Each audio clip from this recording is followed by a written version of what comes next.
Welcome to the rest of my life. I'm Lance Ash, and as promised several times in the past, I have finally decided upon some topics ahead of time for the show. So, one of the topics I chose was the one-man band Author and Punisher, which I've tried to listen to in the past. There's a friend of mine at work that recommended the band to me, the act, I guess you'd say, not a band, and I didn't care much for it. He loaned me one of their records, and I'm gonna give it another shot this evening. But initial thoughts are, I don't like the vocals. That's the main thing. It just sort of gets on my nerves. If the music is distorted and ugly and brutal, I like that. But I don't know. See, there's a fine line between a really good scream, like a Bon Scott scream or a Roger Daltrey scream, and this sort of I'm going to hurt my throat kind of scream, and I'm going to scream the whole song. What's the point? Just have it be instrumental music, or if you're going to have vocals, sort of ominous, deep, talking vocals, you know. But anyway, the music wasn't exactly what I'm looking for. There's something I'm looking for, and I haven't really found it yet. I added a playlist to my YouTube, whatever you call it. It's 500 videos of. The description was Japanese noise, industrial. I don't know what all, power electronics or whatever the fuck. But none. I went through some of them. None of it really connects. I don't know what it is I'm looking for. It's like I like the idea behind Merzbow and Masana, but basically it's just white noise, no differentiation.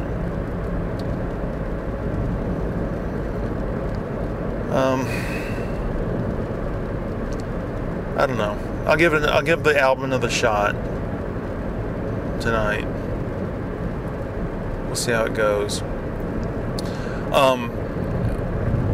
Another topic that we're going to go over is superstition. I played the $620 million Powerball draw over the weekend and got nowhere with it. But of course, you always think this is the time. So many signs, so many odd omens occurred to me over the last 24 hours. This means this time when I buy the ticket. I'm a rational person. I don't believe in the afterlife. I don't believe in deities. I don't believe in any of that crap. But yet, there's always the suspicion that the universe is letting me know that this time, good luck will be poured out upon me. But like a fool, I'm going to go get another ticket on the way to work. So you'll get to hear my interactions with the clerk at the store. Why do British people pronounce the word clerk, Clark? They have a word, they have a name, Clark, like Kenneth Clark, Sir Kenneth Clark, the art guy. And it's pronounced, it's spelled C-L-A-R-K. But then they have the word clerk Clerk to mean somebody who works in a bank or somebody who works behind the counter at a shop. But they pronounce that Clark as well. It really doesn't make a lot of sense. And then they mock American pronunciation for calling it clerk. I mean, you have the word jerk, Jerk. Why don't they pronounce that jark? Anyway, I mean the lottery's up to such a high jackpot. It'd be foolish of me not to buy a ticket. Let's see some other topics. Well, I'll tell you one.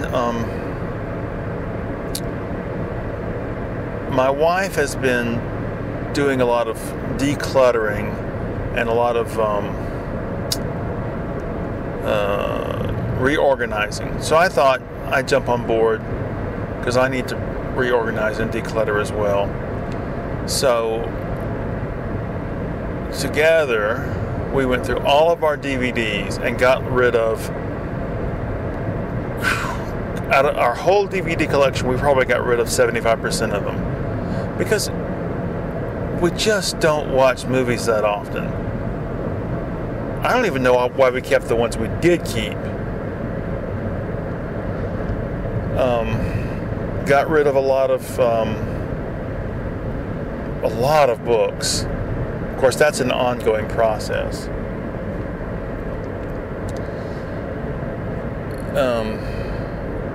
The room where I paint now has a closet, and I reorganized that and got rid of a bunch of stuff in there to make room for storing paintings. Because where I was storing them at our old house, that place has just gotten to be a nightmare. Some of the older paintings, 10 years old and so forth, 10, 12, 15 years old, have mold growing on them now, and there's nothing I can do about it. Not until I win the lottery and I'm able to build a nice storage building to keep them in. But it's weird seeing how much stuff you really don't need. We're entering our twilight years, and we really don't need all this stuff. You wouldn't believe how many books we have in the house. At one time, and this is before we got rid of a bunch of stuff, I counted, I think we had 6,000 books. Oh, we've gotten rid of a lot since then. CDs, I don't know. I'd say we have about 1,300. Many years ago, I got rid of all my cassettes when I was swapping over to CDs. And at that time, I had 300 cassettes. And I only have 2 cassettes left. I have Kingdom Come's first album, and I have Rick Ocasek's second solo album. And I only kept them because I have neither of them on CD. Not that I really want or need the Kingdom Come album. I don't know. I know it's shoddy and cheap and cheesy, but there was something about the sound of it. His lyrics are terrible. His vocals are a little over the top. But there was something about the production. That was one of Bob Rock's first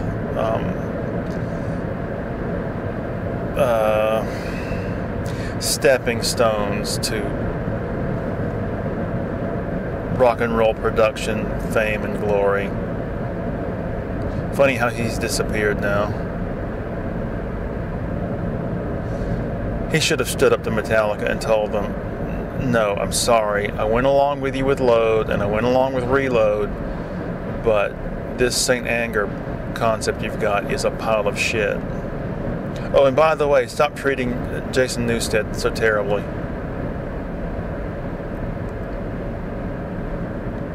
what a joke all that was. Oh my goodness. I meant to leave early enough to account for the stopover to get the ticket, but I wound up leaving right on time, basically. That's all right. I had a good weekend of painting. I finally figured out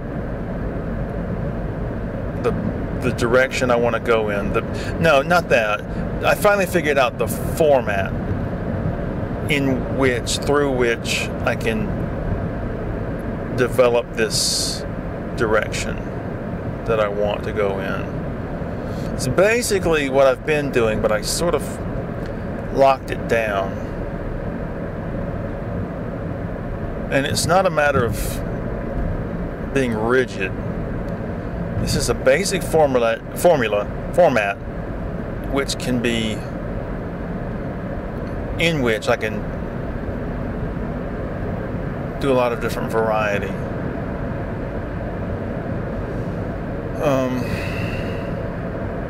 I've been working on this song lately, and it's just driving me crazy because I just don't know what I'm doing. But that's off topic.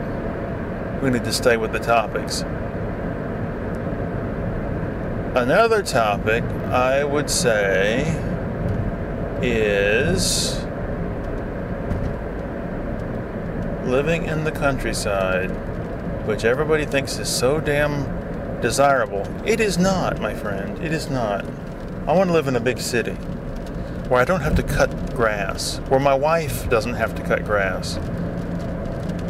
Having 2 acres of yard is a pain in the ass.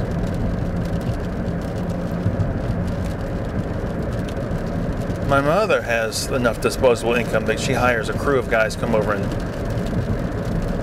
cut everything and haul off fallen branches and things. But I don't have that kind of disposable income. Well, my sister completed her move into my mother's house, and just a few days after moving in, she hosted her high school class reunion. And it was at, I don't know what time it was. It was after dark. I was passing through the living room, getting ready to go start painting in the studio. And I saw all these cars down there. What the hell is going on? So I called my mother, and she said, oh, she's having her reunion over here. 40 people. 40 people. And I guarantee you that every single one of them is a vaccine denier. And every single one of them is a firm believer that Trump was cheated. Secret conspiracy to change all the votes. Can you imagine? I told my wife, it was a sure bet that they said a blessing, a prayer to the Lord Jesus Christ for thank you for the food and all that. But I'll bet you it's also a good bet that they said the Pledge of Allegiance. I don't get the whole reunion thing. I don't. I went to one reunion. It was my five-year reunion where they had hot barbecue in the summer, outdoors in 100-degree heat. I showed up drunk, and it was an unpleasant experience, and I swore I'd never go to one again. I don't think our class ever had one again. It's always the popular the girls who were popular, who put the damn things together and want to have them. This is who I married. This is the ring that he bought me. Alright, we are approaching the store wherein I will buy the ticket to a new life. Alright, I have my money ready. I'm turning in here. I gotta do all this one-handed because I'm holding the recorder with my left hand. Oh, Jesus. Oh my God. You'd think working out so much would give me all this energy, but it doesn't. It makes me feel just the same as always. You feel good while you're doing it, but 5 minutes later after you cool down, you don't feel like great. All right. Lights, park, power. Undo the seatbelt. God damn it. All right, I got my money ready. All right, here we go. Stepping out of the car now.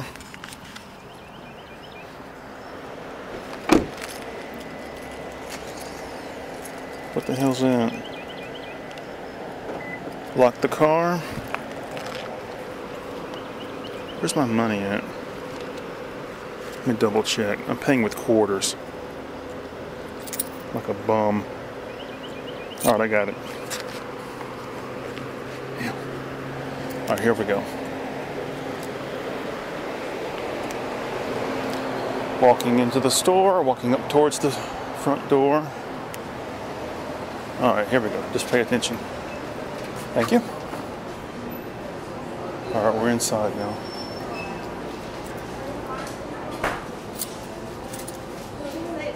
Here are the quarters.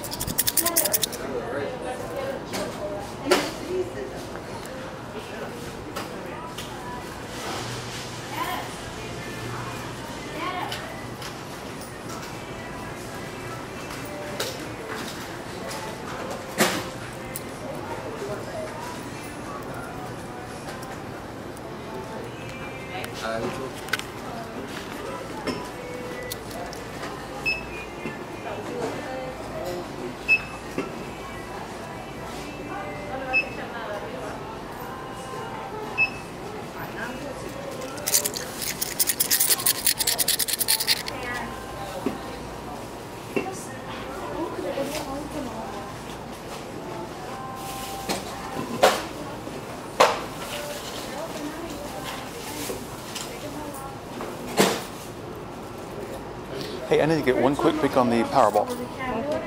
Yep. Yep.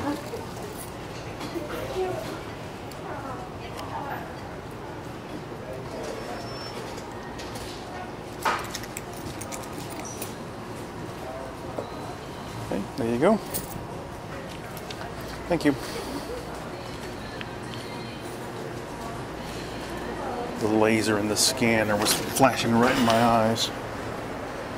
Now I have a policy of not looking at the numbers after I get the. I always get the random pick. I never have a set list of numbers I play because I don't want to have numbers pop up one day and say, "Oh God, those were my numbers."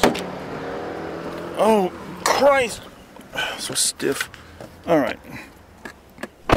Anyway, so I got the random numbers, and hold on, let's put the recorder down.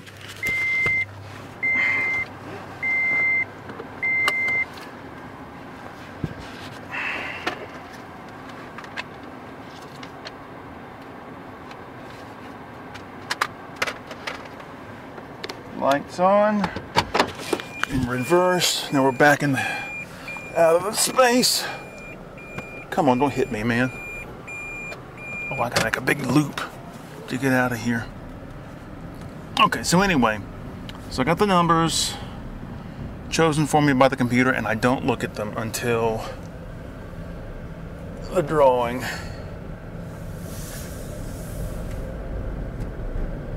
And we're getting out of here, and that took about, what, 2-3 minutes?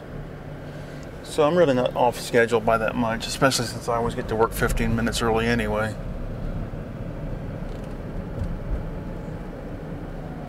Alright, a few minutes light will turn green, we'll be back on the road. Anyway, I don't know why, but I've been burping a lot lately. I wonder if it's because I'm getting older. Many years ago, when the state of Georgia instituted the lottery, the first winner was asked what he was going to do with the money, and he said, "I'm buying a double wide and moving to Alabama." It's a famous quote. Well, I won't be interviewed because I don't want the publicity if I win, but I'm not going to buy a damn thing, and I'm moving to Europe. Moving to the, I don't know where. I was going to say the border between Germany and France, but who knows. May wind up not moving at all. Have to travel around a little bit to find the best place to live. All right, green light, move people. Let's go. Oh, back on the road. I brought some of Joni Mitchell's later albums tonight because while I was sleeping, those albums popped in my head for some reason. I've never really given them a fair shake. Chalk Mark in a Rainstorm and Night Ride Home. In the past, I've tried them and thought they were just sort of had a lameness to them. But we'll see. Because really, I mean, I like Joni Mitchell a lot, but really, the only albums by her that I really dig are The Hissing of Summer Lawns, Cord and Spark, Blue to a certain extent, and oh God, what's the one with Bar and Grill on it? Oh, is that For the Roses? I think so. Anyway, everybody thinks Sajira is so damn great. I can't get into it. I think the imagery in the lyrics is forced. The hexagram of the heavens, what a crock of crap. And the whole thing about, what is it, Strange Boy? It's just sort of, I don't know, trashy. That was the 70s, though. Just sleep with anybody.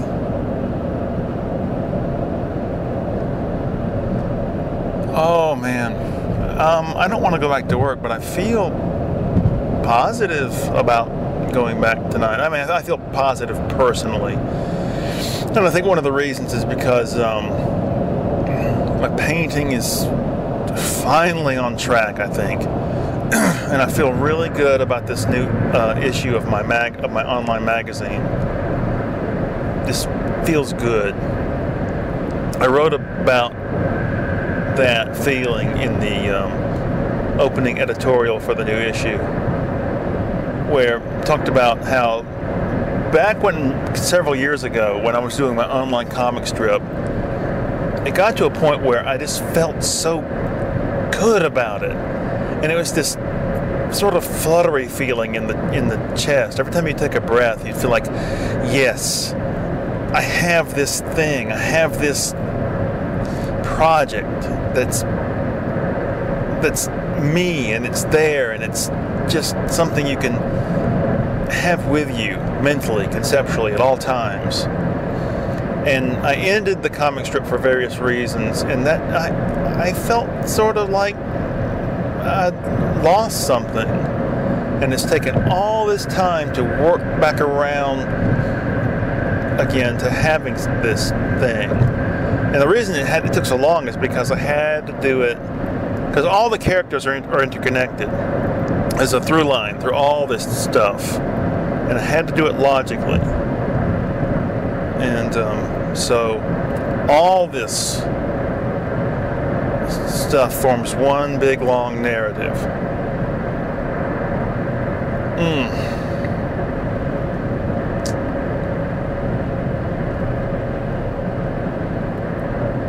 One of the big influences on me, as far as, not influences, that's a bad way to put it, but anyway, there's a comics artist named Roy Tompkins, and he drew a comic strip called Trailer Trash, and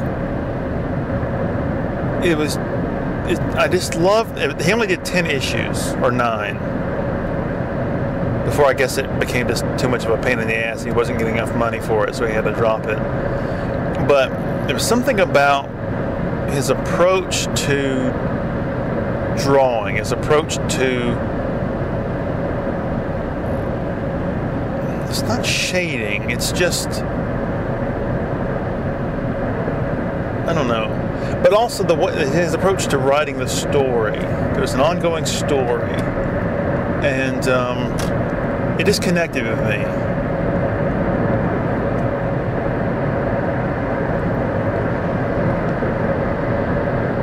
So, I don't know if influence is the right word.